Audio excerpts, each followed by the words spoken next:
A mobile bookstore sounds like a dream job to me, so we'll find out if it is today on the Bookshelf Odyssey podcast.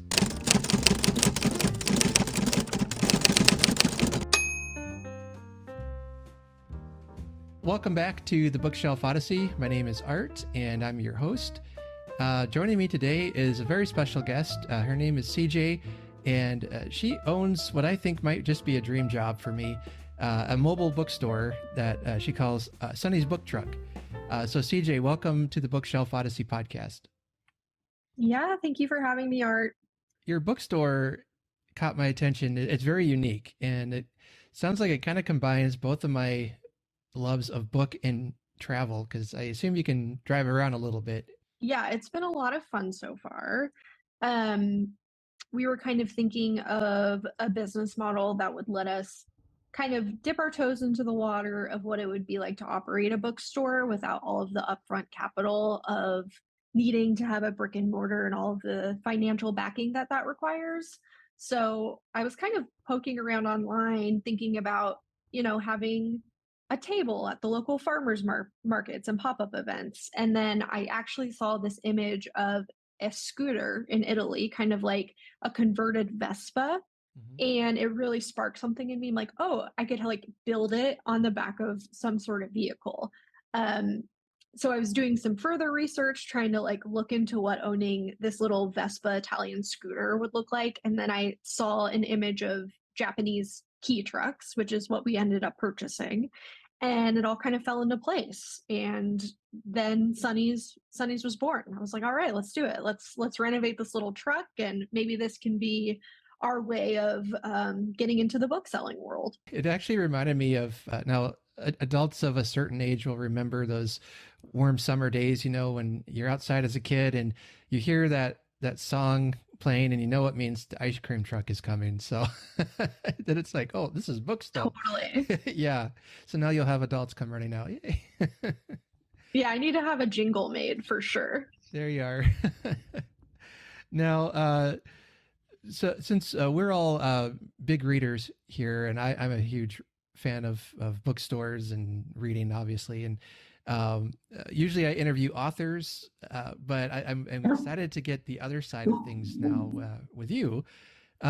Before we get to all of that, though, I like to help build my TBR list. So do you have any favorite book, one of your favorite books, or anything you've been reading recently that you'd recommend? A recent read that I loved was Death by Landscape by Elvia Wilk. It was actually a collection of essays about nature writing, genre fiction, the distinction of climate fiction, and kind of what it means to be an artist in this particular time that we're all living through right now, where we're witnessing the climate crisis happen in real time. I found it to be really striking and smart and full of a lot of juicy ideas that you could have a pretty robust conversation with anyone else who's read it. So that's top of mind on my recommendations list lately. I just read a one called "Leave Only Footprints," I think it was, and I forget the author's name now. But he took a year and traveled around to all the national parks in the United States and wrote a book about it. And a lot of it he did write at length about some of the things of climate change and our impact on the nature and the climate around us, and the importance of parks, to try to help preserve that and help us to see, here's what we could be losing. And then ironically, even there's some parks that are facing, I don't know if destruction's the right word, but just wear and tear of so many visitors coming in that the park they're trying to preserve is risking losing it. So, but very thought provoking. And I love I love reading about nature. That's one of my favorite kinds of books. So, but yeah, that sounds really, really good. Yeah, definitely check it out if you like nature writing. It was really interesting. Tell us the story of Sunny's Book Truck. What brought you to want to do this? Where were you before that? How did you get involved in this? Yeah, I kind of gave a little preamble to that seedling of seeing that mobile book truck idea and how that started. But I've always loved books. I've been a big reader my entire life.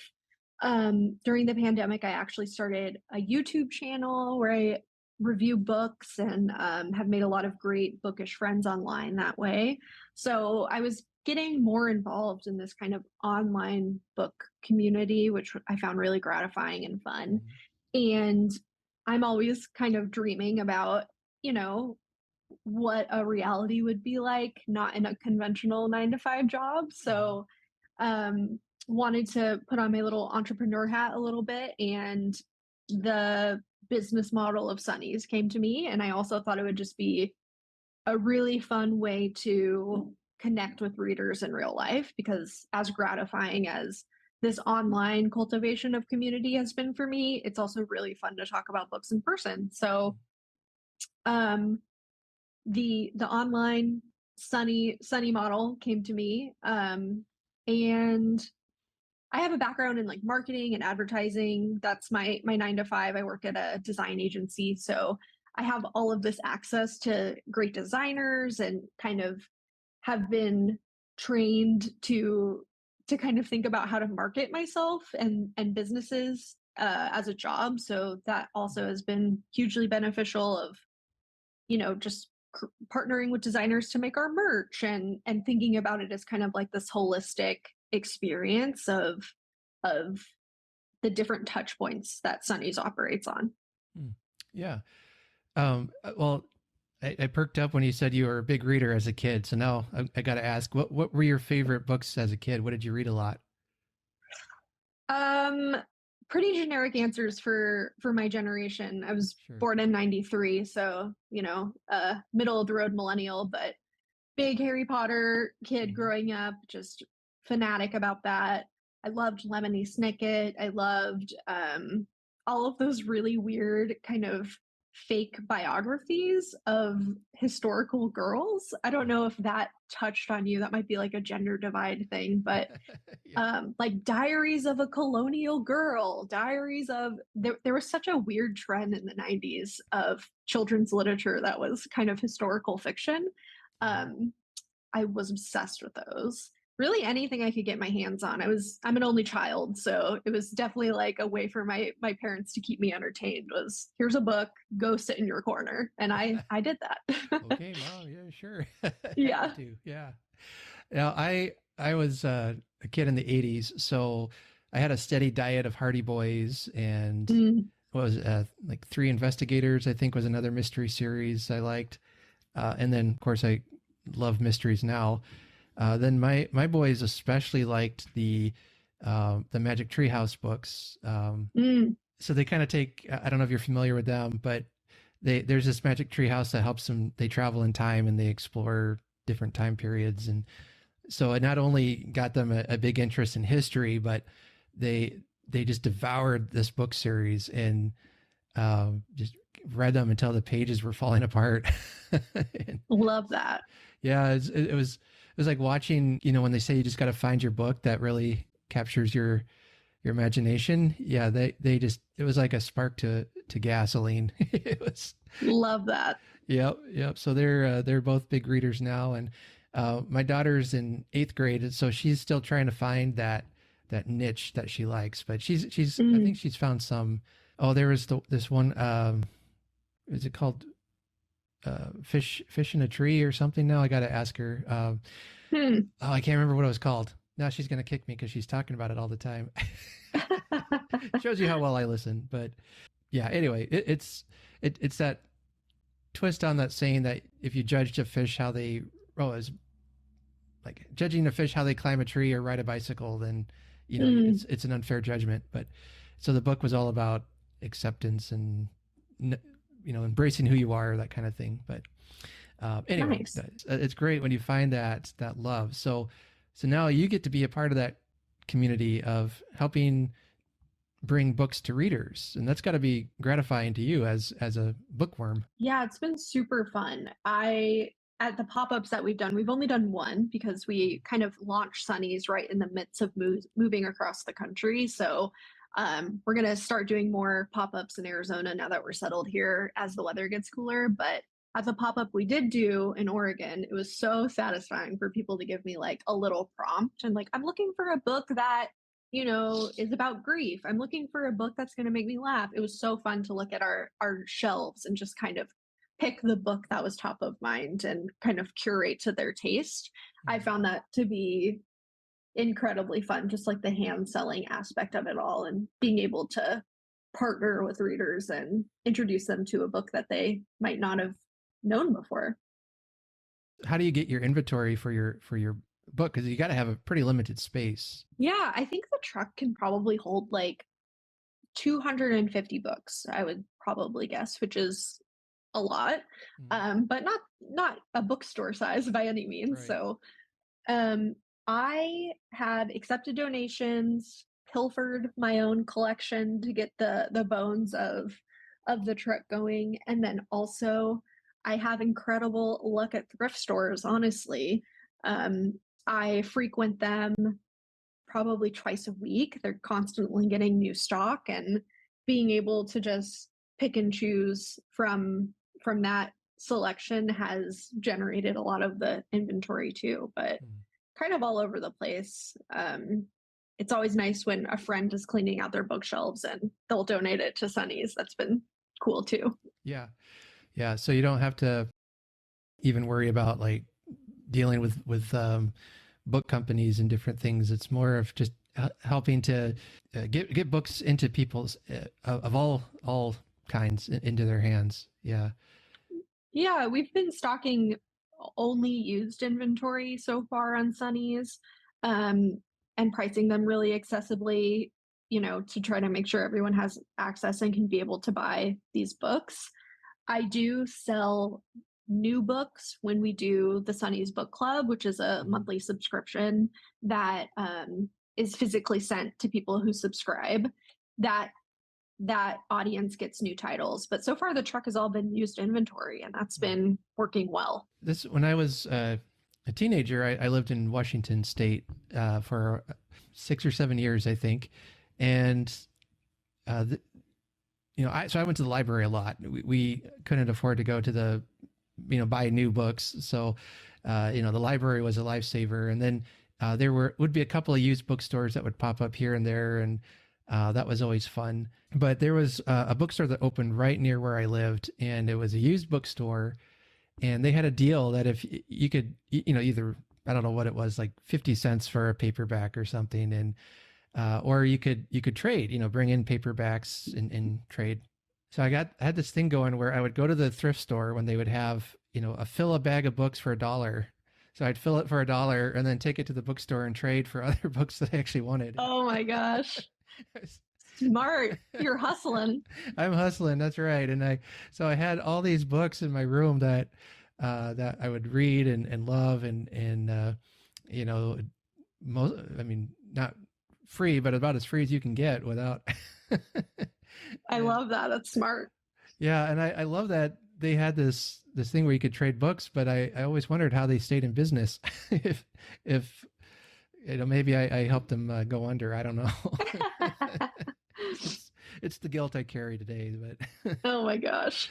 well, and if I got birthday money, boy, I'd run over there too and spend it. And yeah, we kept plenty of places in business. So Totally. yeah, yeah. So how does this differ? I guess in some ways it might differ from like having a bricks and mortar kind of bookstore. I don't know if you have ever worked in a place like that, or is this all new territory for you? All totally new territory. I've never Yeah. worked in a traditional retail environment either. So, Hmm. I've learned getting my point of sale system up, how to get a resale wholesale license. All of that business back end is totally new to me, and I'm kind of, doing a lot of googling and making it up as I go. I'm sure I'm making a lot of mistakes, but just kind of figuring it out as I go, really. Yeah, but it sounds like you get a chance to have more personal customer interaction though, uh, which I think would be really appealing.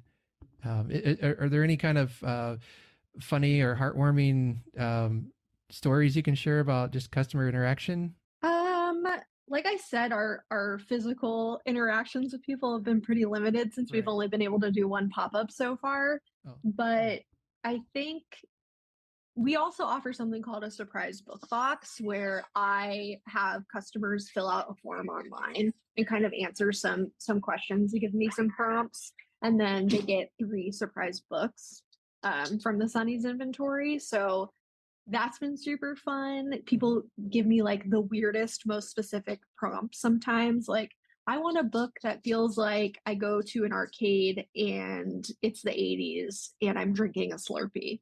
I'm like, okay. So you have to kind of get your head around these really niche prompts that are given by customers and try to Uh, think about like what kind of fits that and imbues that mood and that vibe. So those have been kind of the most off kilter, like funny, goofy things that have happened so far as book recommending and book selling goes, are yeah. all of these hyper specific prompts that are given in the surprise book boxes. Oh, fun, fun. Yeah, my wife works as a part-time librarian, and she'll get sometimes Ooh, the the classic, well, the cover was blue, and it might have been a mystery, and like, okay, well, totally. be more specific, please. Yeah. Then, what do you envision will be some of the challenges of doing this? Yeah, that's a great question. Um, So I'm moving from Portland, Oregon, which is a big literary town. I kind of Hmm. had a built-in support system of a kind of consumer who I knew existed there. And we recently relocated to Yuma, Arizona, which is my hometown, but it's also a very small kind of farming town in the on the border of Arizona. It's about 100,000 people, so much smaller in demographic. And I'm just kind of trying to configure how much of an appetite there is for something like this. Um, the town itself definitely supports small businesses and really champions people who are from here, which is nice. I know I'll have communal backing, but I'm unsure how much of a reader town this is yet. So I'm kind of traversing that, seeing how that's going to come to fruition. But, um, that alongside with the pop-up season being shorter, Yuma has, of course, incredibly hot summers. So we moved here in June and basically weren't able to go outside until right about now, mid-September. So Sure. our pop-up season will be shorter as well. So just kind of figuring out this new audience and kind of tailoring our offerings to better suit them is my next challenge. Yeah, I had a friend who lived in Phoenix, Arizona, and he always would laugh when people would say, oh, it's 120, but it's a dry heat, and he's like, no, no, it's 120. It's doesn't matter Yeah. if it's humid or not. Yeah, you can't go outside when it's that hot. It's just Right. plain and simple. Yep. Yeah. So maybe ice cream with books would you have to go that route. Yeah. Totally, yeah. We'll have to buy that ice cream truck like you were talking about in the beginning. There you go. Yeah. Now, if somebody is wanting to do something similar, or just follow a passion dream job, what advice would you have for them? I would say you don't have to go full tilt at the beginning, right? Like, I think a lot of people have dreams of owning a bookstore. That sounds like such a cozy thing, but of course, the capital that takes to happen isn't accessible to most people. So think about how you can bite size the challenge and take off as much as you can chew at the beginning. For that could be a table at your local farmers market with books that you're reselling and trying to cultivate it from like this really small kernel. Um, it doesn't have to be your fully realized vision at the very beginning of you trying out something new. Yeah. So just kind of start at the beginning and take a step at a time. Sounds like. Totally. Yeah. Yeah. And then you had mentioned there's a book club. Now, how would we sign up for that, and what does that look like? Yeah. So you can sign up on sunnysbooktruck.com. We pick one title every month, and the title gets shipped to you at the end of the month. And it's a physical book you receive along with some surprise goodie that I pick out. In the past, it's been some custom socks. It's usually some piece of like Sunny's merch, which Mhm. is fun. You get like a little piece of something that's like book club exclusive, and you get the title itself, the piece of merch, and then at the end of the month, we usually try to have a Zoom discussion where we all meet in digital space and discuss the book. It's pretty conversational. I just kind of try to lead it with some big topics, but it's been really fun to get to know other readers that way. And everyone who's joined has been so thoughtful and smart, and it's been a really fun part of Sunny so far is curating this one title a month, right? Mhm. Yeah, and then I mean, you get to build a community of people and get to know them, and you get to celebrate your favorite books. And I mean, Yeah.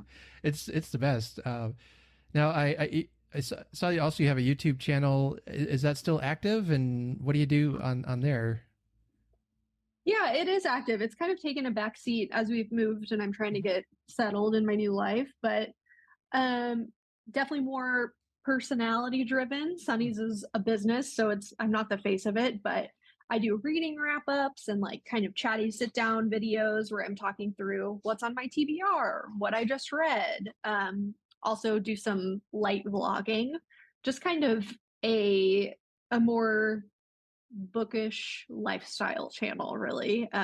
It's definitely just for fun, and I'm not really prioritizing it as much as I'm focusing on more Sunny's things, but I'm still having fun with it. So you'll see me post there occasionally as well. Cool. Yeah. Yeah. I started doing that about a year ago, off and on. But oh, it's so fun. And I've gotten to meet a lot of great people online. It's to the point now where all of my friends are online and I've never met them face to face. Totally. I have a group of like four really close friends who I talk to every single day. We're in a group chat together, but all of us are spread out. You know what I mean? It's really interesting how we find ways to make community online nowadays. Yeah, yeah. It's weird, I guess. I don't know. I can remember life without computers. It Mm. wasn't that long ago for me. It doesn't feel like it anyway. And so every once in a while I'll say something and my kids will be like, "Oh, Dad, you're showing your age again." you know, you didn't have computers when Keeping you you were a kid. humble. Yeah, yeah. Exactly. Yep. And then you had also mentioned you can buy online. You had mentioned that to me, or you have a bookshop.org affiliate. Where can we Yeah. find that information? Yeah. If you can't make it to a pop up in person, which is understandable, not a lot of people live in Yuma, Arizona. We also sell new books. It's any book you can imagine, really, through bookshop.org. If you purchase through our storefront, we will get some of the proceeds, which is always another great way to support us from afar. Mhm. You can find that linked on our website as well. Yeah, I came across bookshop.org not even that long ago, and because there's a couple of bookstores I like to go to when we're out of town, visiting some different towns. But I think, well, how, I want to support this place because I love it and they're so great. And then I found that, and so now I can make purchases through there, and it helps support them. So yeah, it's really a great tool. And this isn't a paid commercial here. It's just I really appreciate what they're doing. So I like that I business totally model. agree. Yeah. They're a B Corp. They totally support independent bookstores, and it's a great way to kind of vote with your money, if you will, and try to get your purchasing power in the hands of companies that you actually support rather than these kind of big corporations, right? Yeah. Yeah.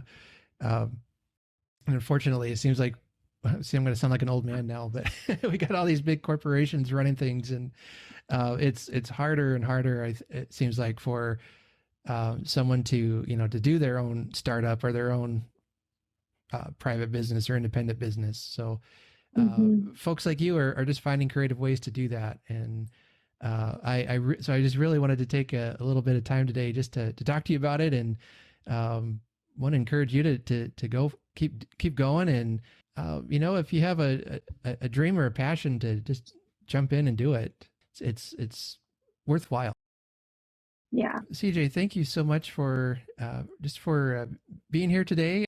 What's your website so that folks can find you?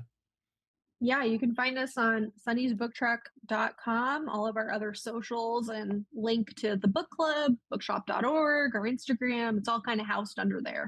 Okay, great. Well, I'll make sure to put all those links in the show notes and all that. And I want to thank you again. Hopefully, we'll see you popping up here or there. Yeah, awesome. All right. Well, you take care. Yeah, you too. Thank you so much.